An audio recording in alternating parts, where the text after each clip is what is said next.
지난 토요일 아침 집 근처 맥도날드에서 아내와 맥묵림 세트로 아침 식사를 하게 되었습니다.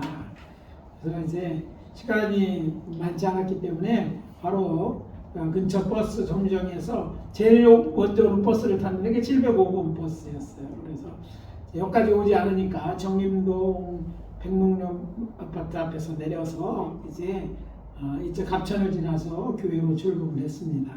약 15분 정도 걸어서 이제 교회 막 앞에 오게 되면 우리가 옆에 보시는 철길을 넘어가잖아요. 철길 위에서 보면요, 그 육개소 교회가 너무 잘 보이죠.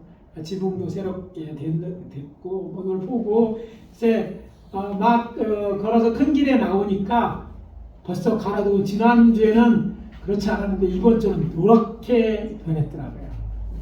노랗게 변하는 것을 보면서 생각하게 됐습니다. 저 나뭇잎들은 이제 한 해 동안 자신들의 일을 다 하고 이제 떨어지는 거 아니에요? 낙엽들이 떨어뜨리는 거니까. 그걸 보면서 이 일은 제게 한 가지 과제를 남겼습니다. 나는 이제 나의 남은 대로 어떻게 보내며 살 것인가. 잘 해야 되잖아요. 그래서 잘 마무리하는 게 중요해요. 시작도 중요하지만 마무리가 중요한데 어떻게 할 것인가. 그게 과제였습니다. 저희 삶을 뒤돌아보았을 때 하나님께 정말 많은 은혜를 받았습니다. 특별히 하나님 베푸는 은혜가 여러 가지 있는데 이제 언젠가 주님을 공중에서 만나게 될 텐데 주님 만났을 때 무슨 말을 할 수 있을까? 저는 늘 생각합니다.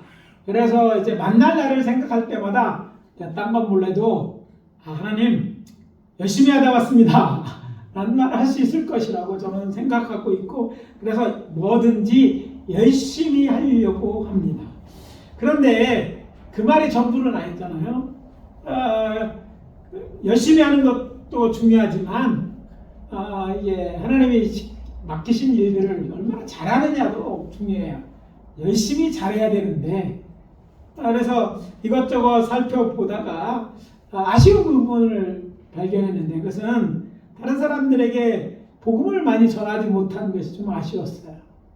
되돌아보니까 제일 많이 전도했을 때가 고등학생 때더라고요. 고등학생 때 그 당시에 이제 한국에 엑스폴로 74도 있었고 그래서 한국의 학생 대부흥의 막 운동이 일어났었어요.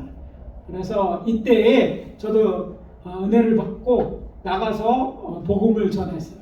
교실에 서서 또 운동장에서 심지어는 밖에 나가서 또 시간 나는 대로 이제 길에 나가서도 사형리 그때 전도법이 엑스폴로 74 때 이제 나온 것인데 그걸 가지고 복음을 만나서 전했던 그때 막 이후로 목사가 됐는데 그때만큼 잘하지 못한다는 생각을 하면서 가르치는 일 뭐가 열심히 하려고는 했지만 부족하지 않았나 생각이 되었습니다. 어쩌면 이 부분은 저뿐 아니라 거의 모든 크리스천들의 문제인 것 같아요. 한국교회 오늘의 문제도 또 다르지 않다고 생각을 합니다. 저는 오늘 봉독한 본문 누가복음 4장 22절에서 24절을 이제 시작으로 이제 제게 주는 이런 문제에 대한 하나님의 메시지를 전하고자 합니다. 제목을 이렇게 잡았습니다. 전도는 사랑이다. 따라해 봅시다. 전도는 사랑이다. 전도는 사랑이다. 주께서 오늘 이 본문을 통해 주시는 첫 번째 메시지입니다. 전도는 하나님 사랑이다. 하나님 사랑이다. 따라해 봅시다. 전도는 하나님 사랑이다. 길지 않은 오늘 본문은 제가 생각해야 아마도 많은 목회자들이 주일 아침 예배 설교 본문으로 설교하지 않는 본문 중 하나일 거예요. 다 할 수는 없잖아요. 사실 저도 처음 들어오는 본문입니다. 오늘의 짧은 본문에서 우리에게 주시는 하나님의 메시지를 찾아내기 위해서는 예수님께서 이 말씀을 하시게 된 배경을 알아야 하기에 이해를 돕기 위해서 간략하게 먼저 말씀을 드립니다. 누가복음 4장 14절에 보면 예수님께서 요한에게 침례를 받으시고 성령에 이끌려 유대 광야에서 40일 동안 금식하며 기도하시고 성령의 능력으로 갈릴리로 돌아오시게 됩니다. 그리고 여러 회당에서 가르치기를 시작하시고 우리가 다 알고 있는 그런 내용입니다. 여기서 많은 분들이 간과하고 있는 사실이 하나 있는데 이때 예수님이 돌아가신 갈릴리에는 예수님께서 어머니 마리아와 동생들과 함께 살고 있던 가버나움이 있고 그 가버나움은 그러니까 예수님이 이제 집이 있던 곳이라는 사실이죠. 그래서 성지순례 가면 그 옛날 가버나움이 있던 자리에 있는 건물에 이런 표지가 예수님의 본 동네 홈타운이었어요. 어디냐? 그게 가버나움. 많은 사람들이 무슨 착각을 하면 예수님은 나사렛에서 사셨다. 예, 나사렛에서 사셨습니다. 어렸을 때. 그리고 청년 가장으로서 이곳에 사신 거 분명합니다. 그러나 예수님이 사역을 시작할 때도 갈릴리의 나사렛에서 계신 것이 아니라 갈릴리의 다른 곳인 가버나움으로 이사를 가시는 거예요. 예수님 이사 간 것까지 내가 알아야 되나 생각하지만 본문을 이해하려면 그것은 이해가 필요하죠. 안디바 곧 분부와 헤롯 안티파스는 갈릴리 왕국의 수도를 AD 18년에서 20년 사이에 찌폴이 나사렛에서 5km밖에 안 되는 거예요. 그래서 거기 있는 곳에서 갈릴리 호숫가에 건설한 디베리아로 이제 이전을 했습니다. 예수님의 직업이 뭐예요? 목수. 사실 엄밀히 말해서는 그 나라는 나무로 집 짓는 것이 집을 짓지 않았거든요. 대부분 돌로 짓고 모든 게 이제 돌로 하는 거예요. 길바닥도 돌을 깎아서 깎고 집도 돌, 벽도 돌, 다 돌이거든요. 그러니까 석수라고 봐야 되는데 석수가 먹고 살기 위해는 어느 정도 집 짓는 일이 공사가 있어야 되잖아요. 근데 나사렛은 기껏해야 100여 명이 다 모여하고 주민이 100여 명 정도 이제 100가구 정도 사는 그런 동네였기 때문에 거기서 목수로서 생활하기는 참 어려운 것이었어요. 그래도 나사렛에서는 가까이 갈릴리 왕국의 수도였던 찌포리가 있었기 때문에 예수님은 아침에 이제 그곳에 집에서 나와서 거기 그 갈릴리 왕국의 수도로 가서 수도에는 많은 고관들의 집이나 일거리가 많으니 거기서 일하면서 그런 생활을 했는데 수도가 이전을 하니까 예수님은 생계를 위해서 그곳에 계속 유지할 수 없게 돼서 이사를 가야 됐어요. 그래서 예수님의 가족이 이사 간 곳이 바로 갈릴리 호숫가에 있는 14개 어촌 마을 중 하나인 이제 가버나움, 즉 헤롯 갈릴리 왕국의 변방에 그래도 세관이 있는 큰 마을로 이사를 가신 것입니다.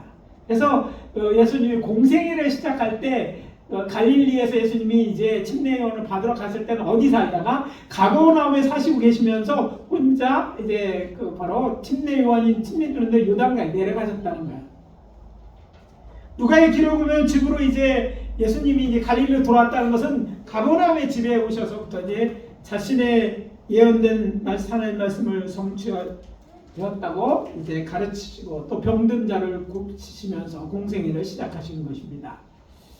그리고 나서 누가복음은 바로 이어서 그가 나사렛, 그러니까 예수님이 자라신 나사렛 고향에 가셔서 안식일 회당 예배에 참석한 기록이 나오죠.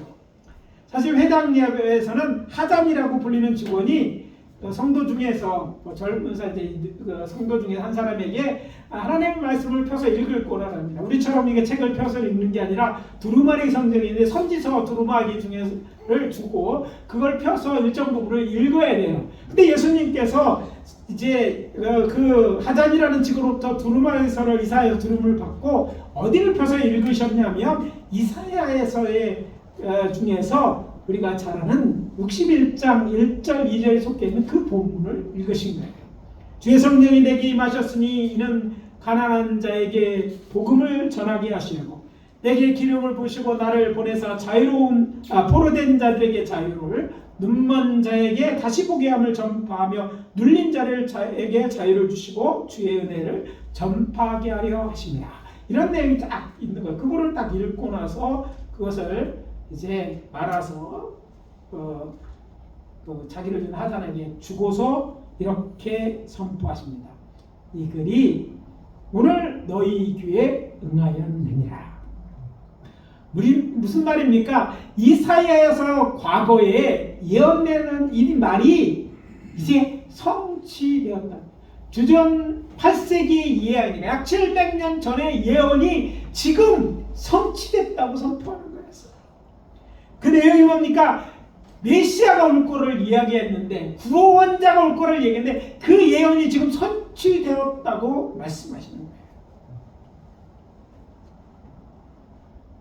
그리고 말씀하십니다. 너희가 자신을 먼저 돌본 후에 타인을 도우라는 뜻 속담을 인용해서 자기 고향에서 먼저 병자를 고치는 이적을 행하고 압박하는 저 나사렛 회당에 모인 다 알고 지내던 사람들이잖아요. 평소에 이제 그곳에 사셨으니까 그 사람들에게 이제 예수님은 이야기합니다. 엘리야 때나 에리사 때에 수많은 사람들이 있었다. 그런데 병 고치는 이적으로 인해서 고침을 받는 사람은 엘리야 때의 이방 여인 한 사람, 에리사 때 이방 여인 한 사람뿐이었다, 이 얘기를 합니다. 그게 무슨 얘기예요?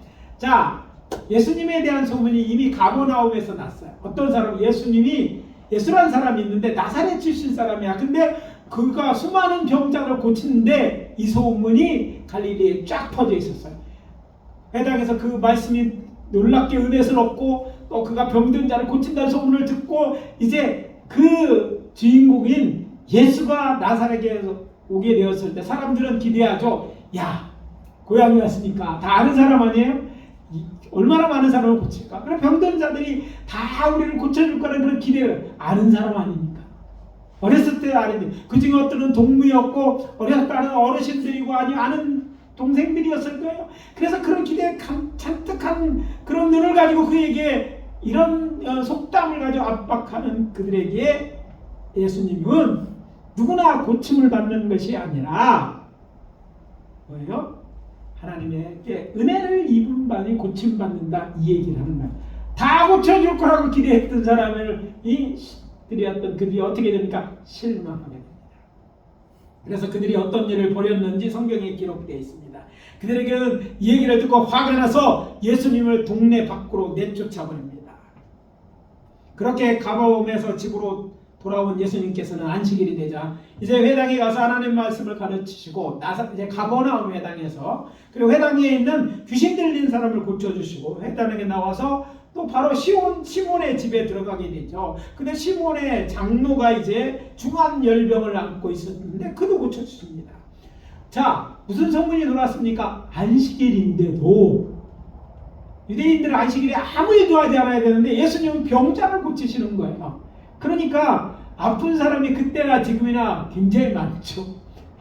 무슨 유명하다는 사람들이 모이는데, 그러니까 사람들이 안식일에 갈 수 있는 거리 안에 있던 사람들일 거예요. 많은 데서 오는 건 아니에요. 소문했던 그 큰 마을이, 거기 있는 사람들이 다 누구에게 예수님을 찾아서 예수님 누구네 집에 간다 하자 시몬의 집에 밖에서 예수님을 기다리게 되고, 그래서 사람들은 이제 동네 밖에 그차로 온 사람들에게 이제 저녁 때 그들을 이제 고쳐 주십니다. 근데 본문은 안수하여 저들을 고쳐 주셨다고 그렇게 있습니다.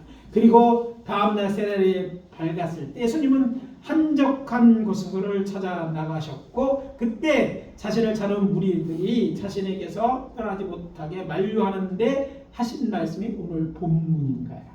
자, 여기까지는 언제 끝날지 모르지만 서론이었어요. 이 내용을 알고 이제 본문을 알아야 된다는 거죠. 다시 한번 오늘 본문의 핵심이 되는 말씀과 누가가 기록한 이후에 예수님의 행적에 대한 말씀드립니다. 43절 40절 예수께서 이르되 내가 다른 동네에서도 하나님 나라의 복음을 전하여야 하리니 나는 이 일을 위해 보내심을 받았노라 하시고 갈릴리 여러 회당에서 전도하시더라. 적극적으로 이제 전도를 하기 시작했다, 그런 것이죠. 여러분, 전도라는 말이 본문에 나오죠. 여기서 우리가 알아둬야 할 것은 우리가 사용하는 개역개정 성경인데, 그 성경에서 전도라는 단어, 헬라어 단어 케로스로는 원래 의미로는 알리다, 크게 선포하다는 그런 의미입니다. 즉 종교적 내용을 사람들에게 많이 알리는 것이 전도예요. 엄밀한 원어적인 의미는. 그래서 이제 주요 영어 번역 성경에는 우리는 전도라고 돼 있는데 이벤젤리즘으로 해석할 것 같은데 원문에 뭐라고 번역했냐면 킹제임스 버전이나 NIV 버전이나 RSV 거기 버전은 뭐라고 하냐 프리칭이라고 나오죠. 그러면 설교를 했다라는 거는데 프리칭 우리가 하는 설교도 말하자면 그 크게 하나님 말씀을 전하니까 그것도 같은 의미가 있어요. 그런데 여기서 우리 성경은 전도에서 단지 예수님이 그들에게 어떤 설교를 했다기보다는 하나님 말씀을 가르치고 복음을 선포했다는 의미를 강조해서 우리 성경이 더 이제 가깝게 전도라고 번역한 거예요. 근데 영어 성경에는 그렇게 안 번역되니까 놀라는데 그 원뜻이 무슨 뜻이냐면 말씀대로 이제 크게 선포한다, 알린다는 뜻이고요. 그럼 전도가 뭔가 이제 분명하게 나오죠. 전도는요, 알리는 거예요. 뭐에 대해서, 누구에 대해서 크게 알려야 될 그 사실. 모든 사람은 알아야 될 사실로 구원에 대한 복음을 알리는 게 전도예요. 구원에 대한 기쁜 소식. 구원자가 나셨다는 그런 소식. 예수 믿으면 구원 얻는다. 이거를 사람들에게 알리는 것이고 전도라는 거예요.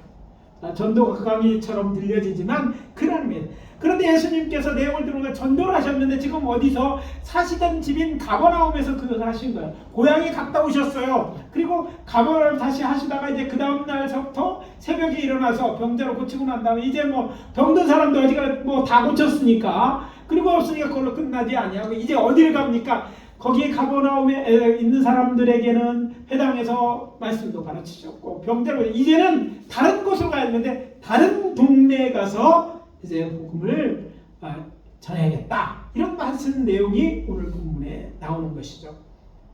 전도는 그러니까 한마디로 교회 안과 밖에서 하나님 나라의 복음을 전하는 복된 소식을 전하는 것입니다. 그렇다면 하나님 나라의 복음, 복된 소식 구체적으로 무엇입니까? 예수님께서 나사렛 회당에서 이사야 예언 성취를 선포하시면서 하신 말씀을 통해서 볼 때 그건 구체적으로 이사야서의 예언이 성취된 것으로 사람을 죄와 사망에서 구원할 구속자 곧 구원자가 세상에 오셨다.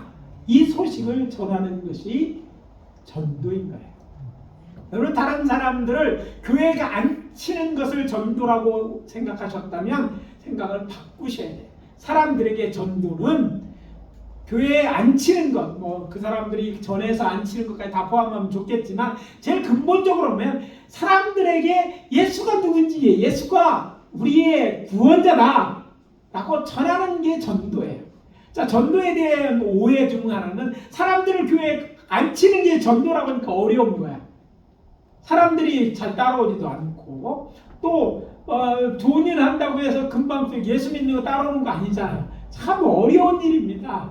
그래서 잘 하지 못하는 일이에요.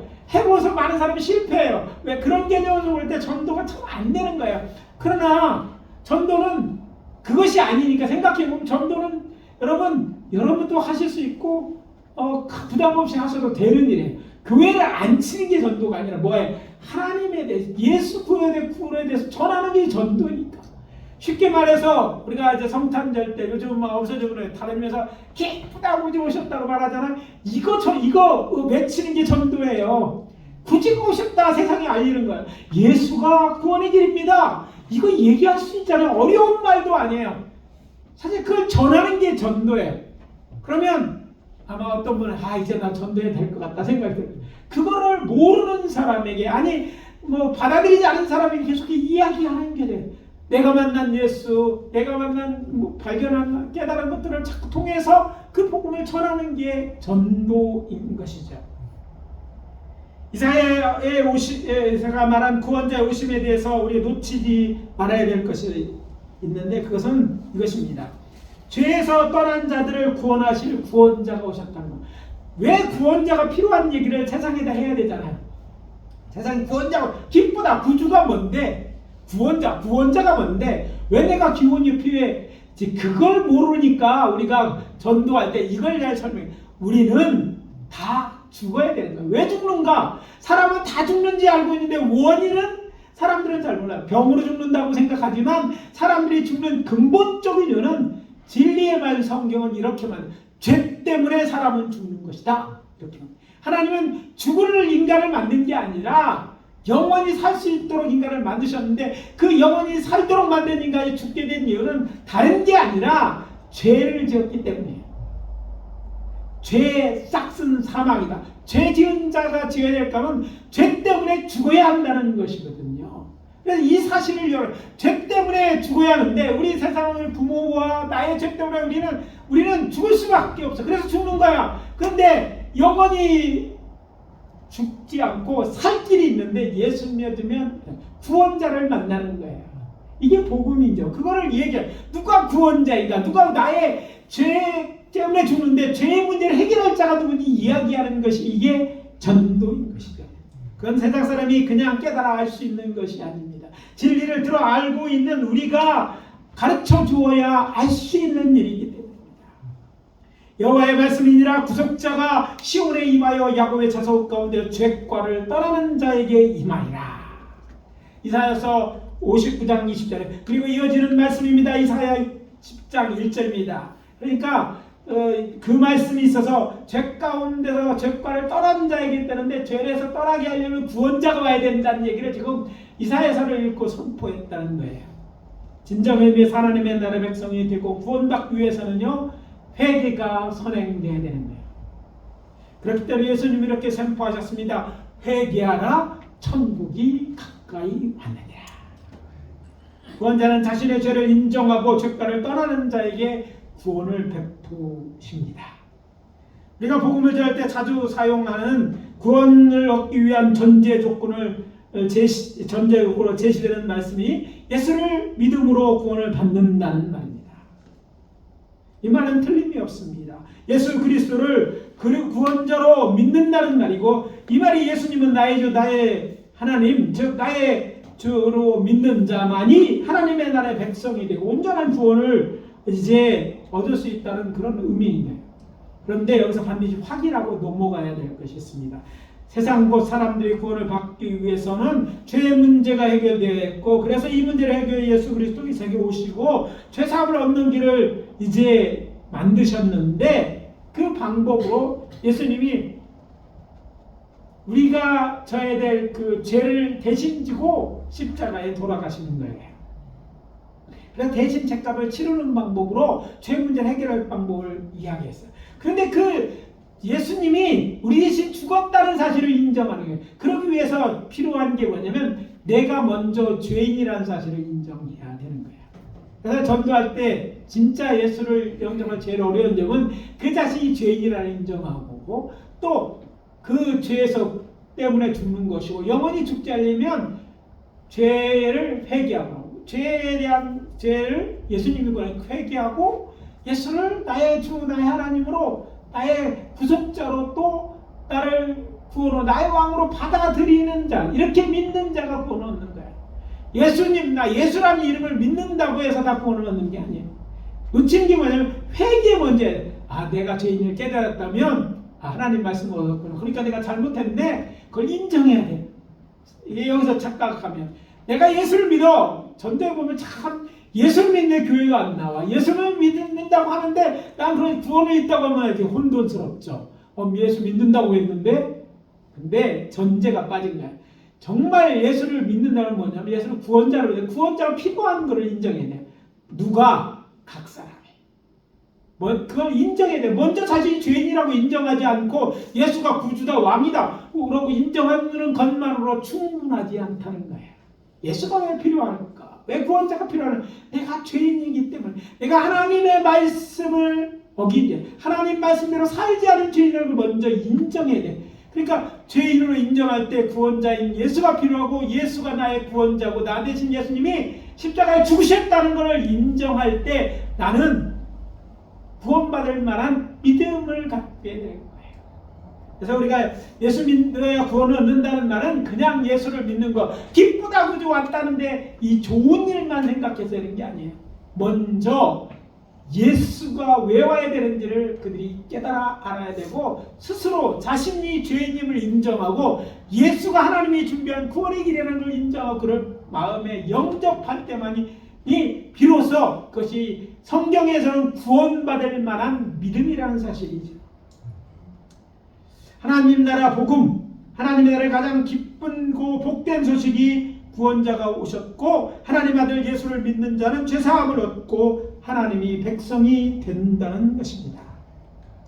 여기서 한 가지 알고 가야 할 것입니다. 이 소리를 전하는 일에서 가장 중요한 왜 성삼위 하나님께서 일을 하신 이유예요. 자, 내용은 알았어요. 왜 일을 하시니까 그 답이 되는 날 우리가 너무나 잘 알고 있는 말씀 요한복음 3장 16절과 17절입니다. 우리 다 아는 말씀 16절 정도는 우리 외우잖아요. 시작. 하나님이 세상을 이처럼 사랑하사 독생자를 주셨으니 이는 그를 믿는 자마다 멸망하지 않고 영생을 얻게 하십니다. 하나님이 그 아들을 세상에 보내신 것은 세상을 심판하려 하심이 아니요 그로 말미암아 세상이 구원을 받게 하려 하시니라. 세상이 구원을 받게 하기 위해 내 사랑하는 아들 그것도 독자를 내가 세상에 보냈다 하는 거예요. 내 사랑하는 독자를 세상에 보냈어요. 하나님이 인간이 되어서 세상에 오게 했다는 거예요. 왜? 그 이유가 뭔가? 분명히 하나님이 세상을 이처럼 세상을 사랑하기 때문에 그랬다는 거예요. 오늘 이제 11월의 찬송 꽃비를 이제 김은환 전사한테 한참 전에 이제 일주 전에 받았어요.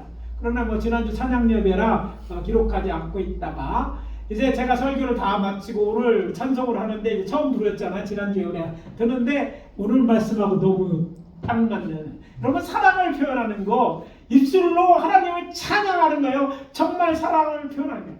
사실 사랑한다는 말을 하는 게 굉장히 중요해요. 한국 사람은 이게 인색해.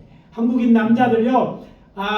저부터 잘 못하지만 그래도 열심히 연습이라도 해야 하면은 사랑한다는 말이에요. 딴 사람한테 하지 말고 여러분의 아내한테, 여러분의 자녀한테, 부모에게 사랑합니다. 좀 자주 좀 했으면 돼요. 우리 못하는 거 연습 좀 합시다. 남자분들, 남성들, 우리 교회 남성님들 맞죠? 해봅시다. 사랑합니다. 네, 사랑합니다. 네. 오늘 집에 가서 꼭 아내한테도 꼭 해주시고 고아가 아니라면 그것처럼 부모 안 계신 분은 어쩔 수 없겠지만 자녀에게 또 계시다면 부모에게 사랑합니다 얘기해. 참 우리가 여러분 표현하지 않는 것보다 좀 쑥스럽긴 해도 표현하는 것이 듣는 사람이 너무 좋아요. 사랑하는 줄 알죠. 그러나 말하는 거하고 안 하는 거 틀리다는 거니까 들으면 달라요. 왜 아내는 사랑한다고 얘기해줘봐요. 말이 틀리고 반찬이 틀려지지. 우리는 표현에 너무 익숙하지. 다 알지. 알면 되는 게 아니라 알으니까 표현해야 되는 거예요. 하나님도 그렇습니다. 여러분이 알아요. 그러나 하나님은 여러분이 표현하기를 합니다. 그것을 알아서 하나님을 찬양으로 노래하는 걸 하나님 기뻐. 사랑한다고 노래하는 걸 기쁘잖아요. 누군가 나를 사랑해서 나를 위해 노래를 불러준다. 아니 사랑한다고 노래하는 얼마나 신나는. 하나님은 그걸로 찬양. 그런데 한 가지 더 필요한 게 있어요. 여러분 하나님 사랑한다면 하나님의 사랑하는 일을 하는 거예요. 여러분 사랑한다고 말로 하면 뭔가 부족하잖아요. 2%가 아니라 좀 부족해. 뭔가 오고 가는 게 있어야지, 선물이 있어야지, 뭔가 있어야 돼. 그거 있으면 더 좋겠다 생각하니까 너무 많이 나간단가요? 이게 욕심이 되지 않고 자연스러운 일 되기를 원하는데 여러분 우리는 사랑한다 말만 하고 노래를 불러주거나 말을 걷지 말고 선물 하나님께도 맡아요. 하나님에게 있어 가장 좋은 하나님을 사랑한다는 표현은 찬양도 좋지만 하나님의 사랑하는 사람들 영혼을 주님께 인도합니다. 하나님은 자녀와 욕심이 참 많으십니다. 하나님은 천지만물 만드시려 이미 천사들이 있었어요. 그럼에도 불구하고 사랑의 대상으로 우리를 만드셨어요. 하나님은 우리가 하나님 자신을 사랑하고 우리를 사랑하기 위해서 우리를 만드셨어요. 그래서 하나님에게 제일 기쁜 시분은 그 사랑하는 아들, 아니 영원히 죽을 수밖에 죄인 돼서 이제 영원히 불못에 들어갈 그런 자들이 하나님 앞에 돌아오는 일이에요. 누군가 복음을 위해서 저들을 이렇게 해서 다면 이것보다 더한 선물이 없는 거예요. 여러분이 이제 자녀를 키워서 자녀들이 아이 낳아서 손주를 보면 제 주변 사람들 다 됐는데 저만 늦어서 우리 아들내미 없으니까 하는 얘기지만 손주 자랑을 핸드폰에 사전이 다 바뀌었어요. 이미 오래전서부터 손주도 손녀도 다 바뀌었어. 제 핸드폰은 아예 그런 거 놓지도 않아요. 그런데 그렇게 예쁘다는 거야. 그렇게 보고 싶다는 거예요. 주님도 그래요. 하나님 죽어야 마땅한 데이 살게 되었는데 얼마나 기뻐요.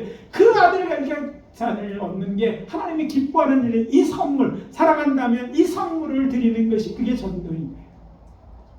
그래서 말씀드립니다. 여러분, 하나님을 향한 사랑의 표현이 전도라는 사실을 기억하십시오. 예수님께 말씀하셨습니다. 요한복음 14장 21절 나의 계명을 지키는 자라야 나를 사랑하는 자니 나를 사랑하는 자는 내 아버지께 사랑을 받을 것이요 나도 그를 사랑하여 그에게 나를 나타내리라. 그렇다면 예수님께서 우리에게 주신 가장 큰 계명이 뭘까요? 말씀 생각하기 전에 예수님께서 당신이 사랑하는 제자들에게 하신 말씀이 아닙니까? 그레이트 커미션이라고 부르는 그런 말씀이죠. 뭐죠? 위대한 사명. 마가복음 16장 15절이 아닙니까? 너희는 온 천하에 다니며 만민에게 복음을 전파하라. 복음 전하는 게 하나님을 사랑하는 일이요. 동시에 우리 하늘 아버지신 여호와의 사랑받는 이름을 기억해야 될 줄 믿습니다. 교회에 들어 앉히는 게 아니라 이 복음을 모르는 사람에게 깨닫지 못하는 사람에게 전하는 거야. 알려주는 거야. 돈이 들어도 어떤 수고가 필요해도 알려줄 기회를 만들면 되잖아요. 시간을 만들고 그것을 알려주십시오. 이게 여러분 하나님을 사랑하는 방법이고 또 하나님의 사랑을 받는 방법인 것이에요. 이 계명을 이해하는 것이 하나님을 사랑하는 일이다. 이것이 오늘 우리들이 들어야 되고 그래서 정말 마음과 뜻과 힘을 다하여 전도하는 일에 힘쓰는 저와 여러분 되어지시기를 예수 그리스도 이름으로 축복합니다. 예, 축복합니다. 두 번째 오늘의 메시지는 전도는 이웃사랑이다. 따라해봅시다. 전도는 이웃사랑입니다. 저는 오늘 아침 말씀 시작하기 전에 오늘 말씀 본문을 공간부의 다른 성경과 비교해 연구하면 발견할 수 있는 사실이 있다는 것을 확인했습니다. 마태와 마고 예수님 공생애를 똑같이 이제 기록했는데 이들은요 예수님께 요단강에서 당신이 가족들이 있는 갈릴리 가방으로 돌아가셔 복음을 전하고 전도했던 이런 얘기 또 갈릴리에서 나가면서 전도한 얘기를 딱 기록되어 있어요. 그런데 놀랍게도 사도 바울의 제자로서 개정한 이방인 또는 헬라파 유대인에 보이는 누가는 로마인이었던 데오블로에게 예수 그리스도에 관해 들은 것을 보내면서 먼저 예수님께서 요단강에 침례를 바치고 난 후에 광야에서 40일 금식하여 성령으로 갈려 돌아가셨다. 여기까지 갈려가 똑같아요. 그런데 그 이유가 달라요. 곧바로 다음 나오는 사역이 어떤 거냐면 나사렛에 가셨다.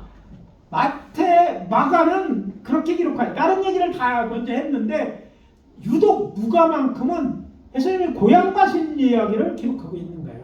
물론 예수님이 이제 가족이 살고 있는 가본에 먼저 복음을 전한 것까지는 다 똑같은데 그 이유에 대한 사역에 대한 기록이 차이가 나는 것이죠.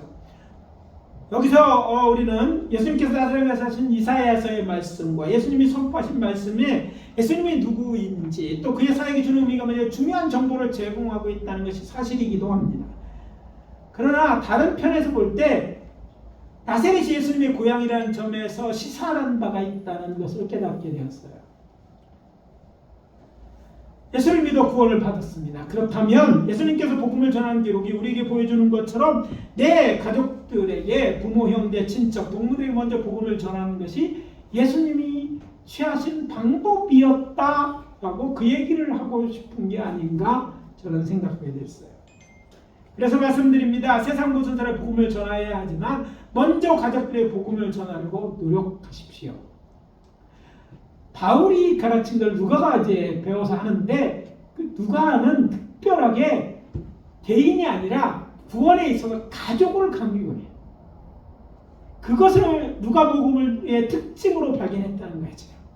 모세를 통해서 이스라엘 자손의 애굽에서 자손을 애굽에서 이끌어내신 여호와께서 저들을 신의 광야로 인도하시고 그들을 통해 여호와의 말씀을 지킴으로 하나님의 나라가 되고 여호와께서 저들의 하나님의 되기로 약속을 합니다. 이때 저들에게 지키라 주신 십계명의 첫 번째 네 계명의 말씀 대신계명이라고 부르는 이 말씀 하나님과 인간이 지켜야 될 인간이 지켜야 될 도리에 대한 것이라면 이어지는 6개 계명 중에 이제 4개를 빼고 나서 이제 여섯 개 이제 뭐예요? 6개 계명이 나오죠. 그 첫 계명이 첫 번째 말씀이 뭡니까? 아시는 것처럼 내 부모를 공경하라는 말씀이죠.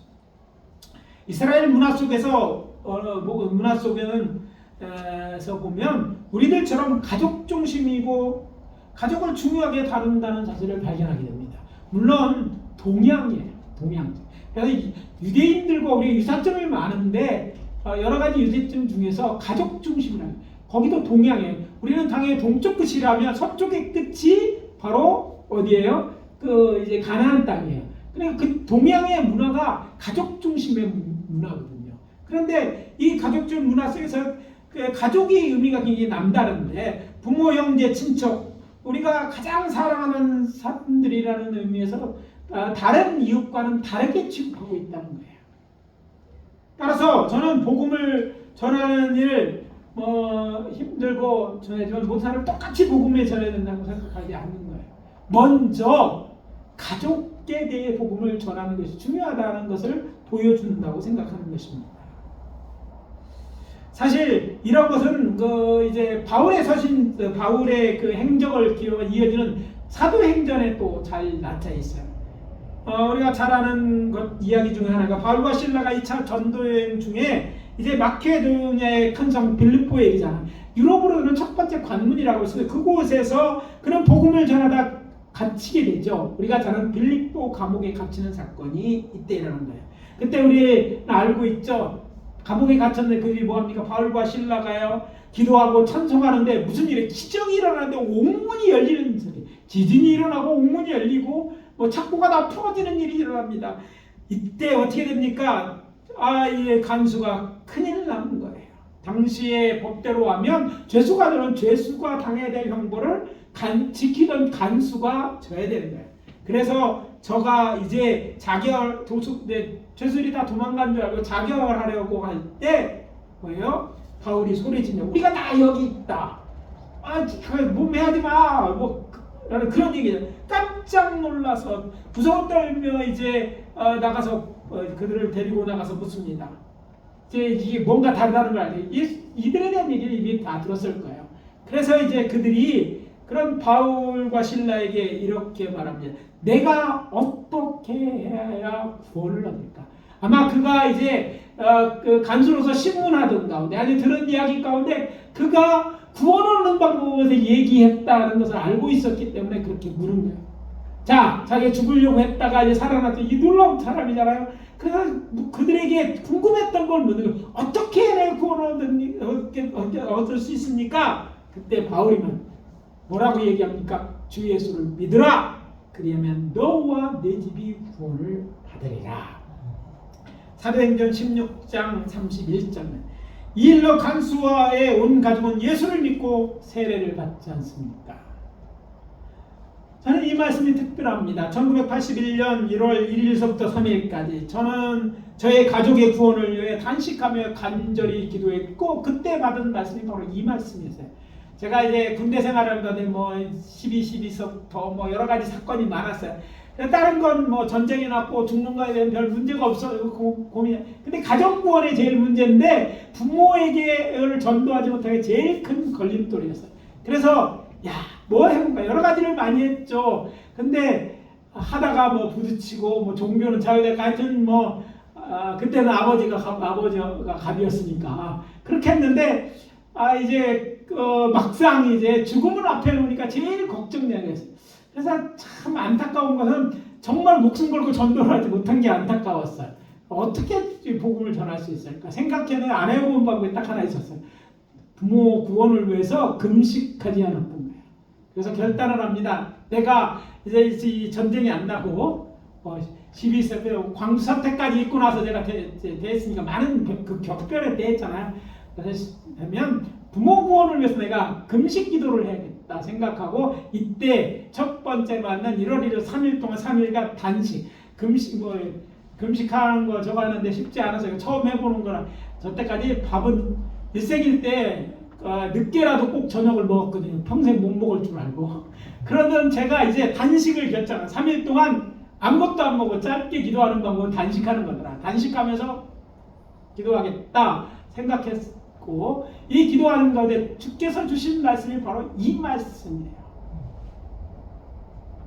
그리고 이 말씀대로 저희 부모님이 기적을 체험하고 예수 믿게 되는 기적이 일어났습니다. 여러분 가장 가까운 이웃 그것이 가족이 아닙니까? 언젠가 한번 반드시 죽어야 하는 존재가 인간입니다. 그렇다면 진리의 말씀 성경이 말하죠. 한 번 죽는 것은 사람에게 정한 일치인데 그의 심판이 있으리라. 히브리서 9장 27절에 말씀입니다. 그리고 하나님이 심판하실 때 죄인에게는 꺼지지 않은 불못에 타면 영원히 고통당하는 형이 청해질 거라고 말하고 있지 않습니까? 거기서 구원 얻는 방법 오직 하나입니다. 예수 믿고 구원 받는 것입니다. 그게 곧 영생이를 갖춰주는 방법이 바로 전도인 것입니다. 그러니까 전도는 이웃 사랑입니다. 전도는 사랑이에요. 근데 어떤 사랑이 하나님을 사랑하는 것이기도 하지만 이웃을 사랑하는 것이기도 합니다.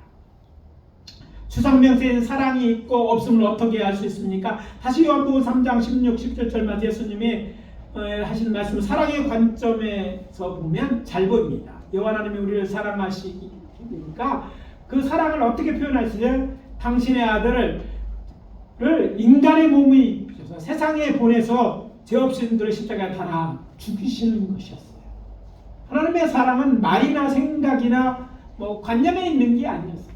직접 구체적으로 그 사랑을 표현하는 것을 통해서 그 사랑을 나타내 보여주셨어요. 그렇다면 다른 말로 우리가 정말 이웃을 사랑한다면 하나님의 은혜로 구원받은 우리가 그 사랑, 이웃을 내 몸과 같이 사랑하는 방법도 그와 다르지 않을 거라고 생각합니다. 저들에게 우리가 이웃을 하라고 하셨는데 그 이웃을 사랑하는 방법은 저들에게 복음을 전하는 거예요. 물론 쉬워서 이 말을 하라는 거 아니에요. 복음 전할 때 사실 막상 전하러 가면 어떻게 해야 될지 잘 모르고 해보면 또 잘 되지 않는 것도 사실입니다. 그래서 일반적으로 성도들에게 전도는 하나님의 일 중에 가장 어려운 일이다 라고 말합니다. 전도는 사명이고 1인 목회자인 저에게도 결코 쉬운 일이 아니죠. 그래도 저는 전도하러 나가고 전도하려고 하고 있는데 다행스러운 것은 앞에서 말씀드린 전신자를 어디서 앉히는 것이 아니라 복음을 전하는 것이 전도이기 때문에 담대하게 나가서 기회되는 대로 복음을 전합니다. 예수님이 나사렛 회상에 겪은 일을 생각해 보십시오. 나사렛 좀 대교회나 되는 작은 말인데 사실 대부분 예수님 잘하는 사람이었고 예수님이 지금 전도를 했음에도 믿는 자나 병고침을 받은 자가 극히 적었어요. 아니 예수님이 직접 고향 사람들에게 가서 복음을 전했어. 다 아는 사람들이야. 근데 예수님이 직접 하나님의 아들이 직접 전했는데요. 그곳에 여러분 전도 받고 구원받은 자들이 거의 나오지 않잖아요. 병고침 받은 사람도 없어요. 아니 누구나 성경에 보면 모든 사람을 다 고쳐줬는 예수님인데도 그곳에 하지 못했어요. 왜 그랬을까? 여러분 전도를 받아들이는 사람들이 중요하죠. 얘기했잖아요. 물론 전도가 쉽다고 말씀하거나 가르치지 않습니다. 대신 우리가 예수님은요 이제 전도를 했고 그곳에 안 되니까 그곳에 또 나왔어요. 그리고 고향이 이제 가버나움에 들어왔는데 가버나움에 이제 복음들은 다 했으니까 그만 그곳에 있는 게 아니라 그곳을 떠나서 어떻게 됩니까? 야 이제 다른 동네에도 가서 하나님 나라 복음을 전해야 된다고 가지 않습니까? 그렇습니다. 전도는요 우리가 전하는 거예요. 전하고서 이들이 받아들이지 않을 수 있어요. 그렇다고 끝나는 것이 아니라 다른 데 전하면 되는 거예요. 가족들에 전했는데 지금 못 믿어. 그러면 우리 다른 사람에게 전하면 돼. 그리고 또 기도하면서 또 기회가 되면 또 다시 전하는 거예요. 계속해서 전하는 거예요. 예수가 구원자 들을 수 있도록 그 마음이 열려질 수 있도록 사랑을 다하고 정성을 다하고 가족이니까 더 해야 돼. 그러나 그렇지 않은 사람들 그 정도는 아니더라도 거기는 멈춰있는 게 아니라 다른 사람에게 전하면 돼요. 직장에서 만나 길거리에서 만난 사람들 버스에서 만난 사람 유역에서 만난 사람도 좋습니다. 그들에게 복음을 전하는 게 전도이고 그 일을 계속하시는 것이 주님의 뜻이고 저를 사랑하는 것입니다. 그래서 권면합니다. 복음을 전하십시오. 전하니 우리가 믿고 안 믿고는 저들의 선택이지만 우리는 우리 일만 하면 된다. 구원을 얻게 하라는 게 아니잖아요. 구원을 얻을 수 있도록 길을 가르쳐 주는 거예요. 복음을 전해서 알게 해주라는 거, 그 일을 하는 것이에요. 자, 이웃사랑하고 명령하셨으니 이웃에 복음을 전합니다. 이제까지 실패했어도 괜찮습니다. 열심히 전하다 보면 놀라운 일은 믿는 자가 생긴다는 거예요. 이때까지 안 믿었는데, 아니 평생 안 믿었는데 죽은 그 순간에도 믿는 사람들이 있어요. 그러니까 포기하지 마십시오. 김장철에서 포기는 김장할 때라 쓰고, 포기하지 말고 저들을 사랑하라는 마음을 가지고 복음을 전합시다. 오늘 말씀 마무리합니다. 전도는 하나님 사랑입니다. 이웃 사랑입니다. 예수님 말씀처럼 전도는 하나님의 사람이 해야 될 일임을 기억하고 날마다 전도하기에 힘쓰는 저와 여러분 되어주시기를 예수 그리스도의 이름으로 축원합니다. 기도합니다. 아버지 하나님, 주의 은혜와 사랑을 감사합니다. 이 가을에 저에게 이 말씀을 주심을 감사합니다. 하나님 사랑하고 이웃을 사랑하라는 구체적인 방법으로 전도에 대해서 듣게 하시니 감사하고, 이제 우리 모두 전도하는 자가 되게 하여 주시옵소서. 용기를 낼 수 있게 도와주시고, 아버지여 들을 수 있는 귀가 있도록 저들의 마음을, 전도 대상자의 마음을 아버지를 움직여 주시되, 특별히 우리 사랑하는 가족들이 속히 구원받고 천국 갈 수 있도록 도와주시옵소서. 이웃이 구원받게 하시옵소서. 우리를 만나는 자들이 아버지 한국 사람뿐 아니라 세상에 있는 사람들이 다 예수 믿고 구원을 얻을 수 있도록, 아버지 이 사랑을 전함으로, 복음을 전함으로 아버지로 주님을 사랑하고 이웃을 사랑하는 그 계명을 잘 감당하는 저희들 되어질 수 있도록 인도해 주시옵소서. 예수 그리스도의 이름으로 축복하며 기도합니다. 지금은 우리 구주 예수 그리스도의 은혜와 하나님 아버지의 사랑하심과 성령님의 내주동과 역사, 교통하심이 이제 주님 말씀을 듣고 전도는 사랑인 줄 알고 나가 사랑하되 하나님을 사랑하고 이웃 사랑하기에 힘쓰는, 그렇게 전하고자 정말 사랑하고자 다짐하고 돌아가는 주의 사랑하는 자녀들 한 사람 한 사람 머리 위에 지금부터 영원까지 함께 하실지어다. 아멘.